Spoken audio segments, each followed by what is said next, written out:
it's another way for me to give back. I've been working on it for almost 7 years now, and I kept adding to it. And in my last military assignment, which was absolutely challenging but rewarding, because I was the deputy commander of U.S. Northern Command, which meant I was the number 2 person responsible for defending the whole nation. And uh, and so events like what's referred to as the Chinese spy balloon, or when we brought 70 plus thousand Afghans back to the U.S. and had to resettle them, those types of major muscle moves. There were leadership lessons, there were lessons on collaboration and partnerships, the things that I talk about in the book. And so the time was right. My wife told me, at some point you've got to finish. You can always write a second book.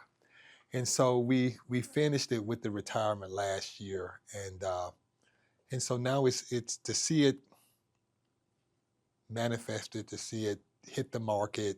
And it's not really about selling it. I'm actually running a special eBook special where I'm literally almost giving it away. I just want to get the blueprint into the hands of people because I think it can make a difference in their lives, in their organizations, and as they raise their children.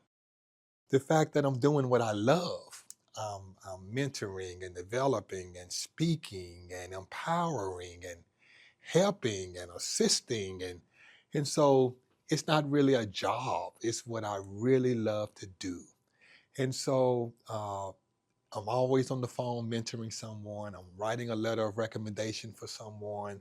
Someone's bouncing a problem off me.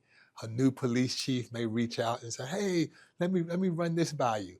And so just being able to share 33 years of policing, 42 years, 15 days in an Army uniform. So when you put all that together, there are some life lessons there, but there's also some leadership lessons there. I think it's a brilliant thing to be able to take all of that and sum it up in 7 keys that have proven successful for you, right?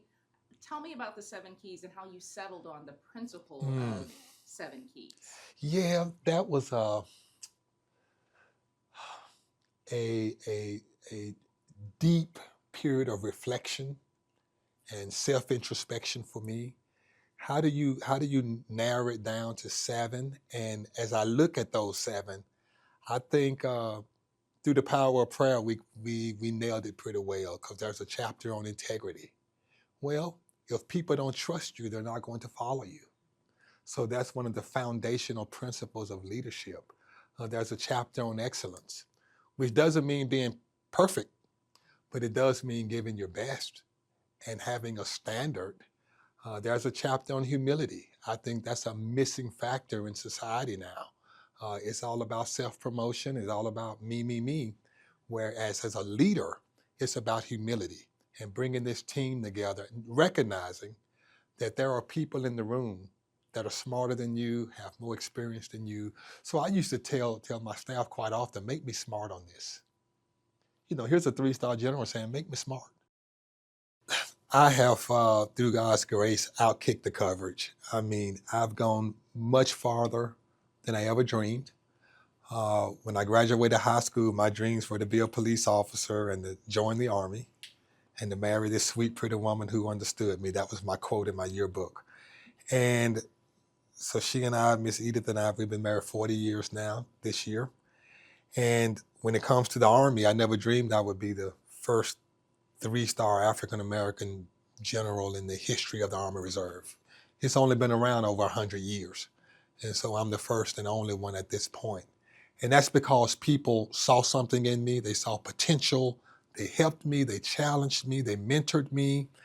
And then to grow up and be the chief of the city of my birth, a city where my dad marched during the civil rights struggle, a city where my granddad was a Buffalo soldier during World War I in a segregated unit, deployed to France to fight for freedom he didn't have here at home.